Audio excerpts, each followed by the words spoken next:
and tariffs on steel. President Donald Trump told reporters Wednesday night that he may slap quotas and tariffs on steel, according to a newly released transcript of a previously off-the-record conversation on his way to Paris for meetings. "Steel is a big problem," Trump said on board Air Force One. "I mean, they're dumping steel. Not only China, but others. We're like a dumping ground, okay? They're dumping steel and destroying our steel industry. They've been doing it for decades, and I'm stopping it. It'll stop." Asked how he would do that, Trump replied, "There are two ways, quotas and tariffs. Maybe I'll do both." The exchange came as the Commerce Department is preparing to make its recommendation in two separate investigations into whether it is necessary to restrict steel and aluminum imports in order to protect national security. The probes have raised worries about a damaging trade war that could expose U.S. exports to retaliation. It has also led to concerns about price increases for domestic steel users, such as the auto and oil and gas industries. In a related vein, Trump again voiced his determination to rein in trade deficits with China and South Korea, which he blamed on horrible trade deals negotiated by previous administrations. He also repeated the idea of using trade as leverage to get more cooperation with China on North Korea. "The biggest strength we have are these horrendous trade deals, like with China," Trump said. "That's our strength. But we're going to fix them. But in terms of North Korea, our strength is trade."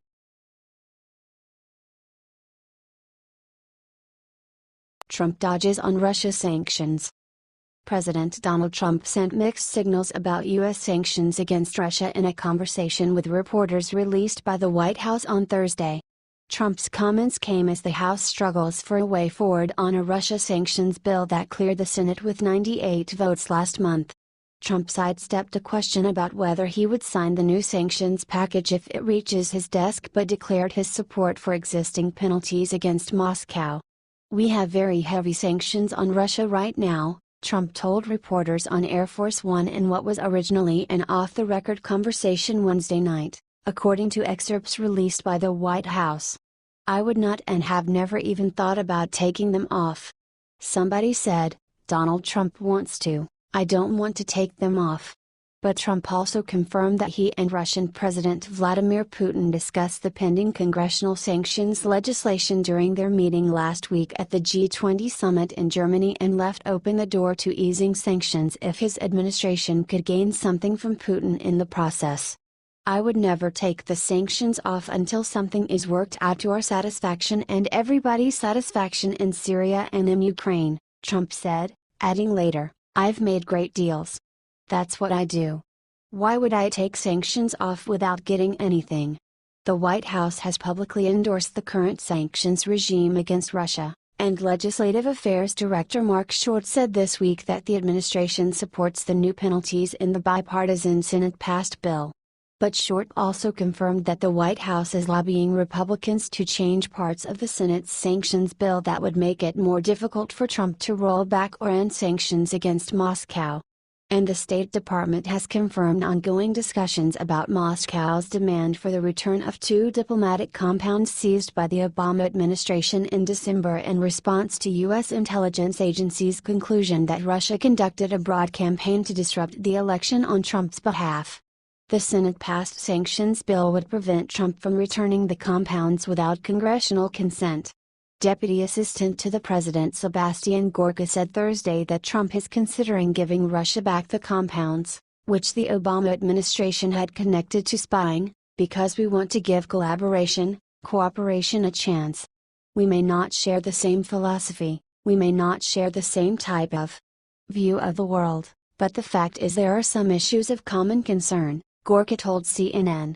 The Senate Foreign Relations Committee's top Democrat, Maryland Senator Ben Cardin, warned during a committee hearing Thursday that we would consider that a major affront to Congress if action was taken on returning the seized compounds to Russia before consulting with lawmakers. White negotiations continue in the House about how to push the sanctions bill past a procedural dispute. Oil and gas companies as well as other private sector players are raising concerns to lawmakers about language in the legislation that might restrict their ability to do business with Russia-connected entities. However, another influential K Street presence, the American-Israel Public Affairs Committee, is pressing for quick action on the bipartisan Iran sanctions bill to which the Russia penalties are attached. We strongly support the earliest possible House consideration and passage of Iran sanctions legislation, IPAC spokesman Marshall Wiman said.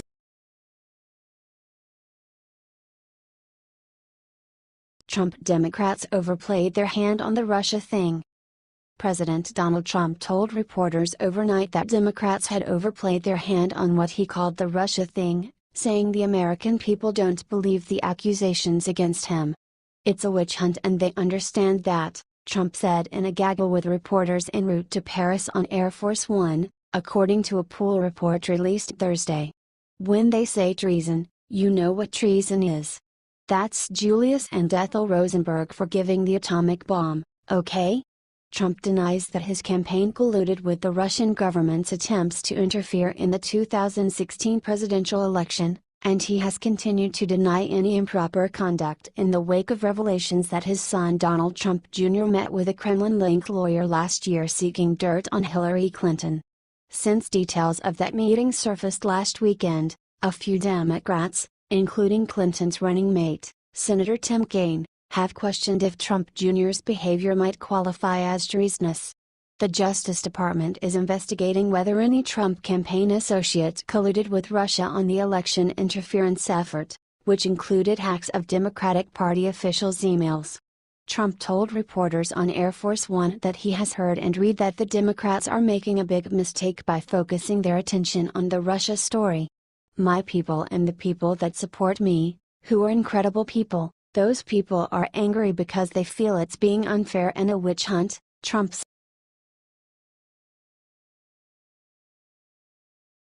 Trump healthcare is only thing more difficult than Middle East peace.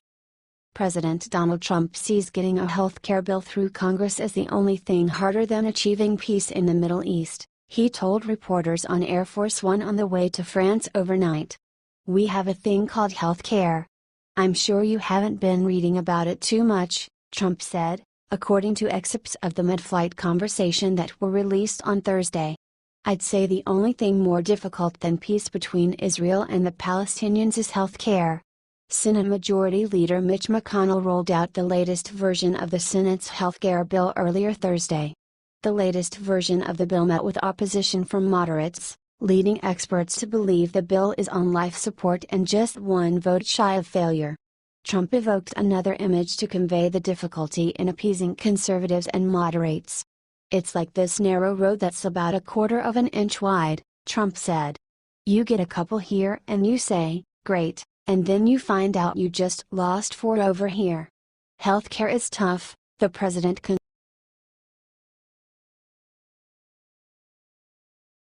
Trump's off the record on the record toggle vexes reporters. President Donald Trump has not held a wide-ranging news conference since February, instead choosing to keep his media interactions limited to hand-picked interviews and short, 4-question news conferences with foreign leaders. But overnight, as he flew from Washington to Paris, Trump sat with reporters and held a roughly hour-long conversation. The reporters on the plane had been told it was off the record, and that's how it was conveyed to the larger White House press pool. But during a photo spray with French President Emmanuel Macron on Thursday, New York Times reporter Maggie Haberman asked a question which had apparently been asked during the flight. POTUS asked your pooler why she didn't use what he has said last night. Your pooler reminded him last night was off the record.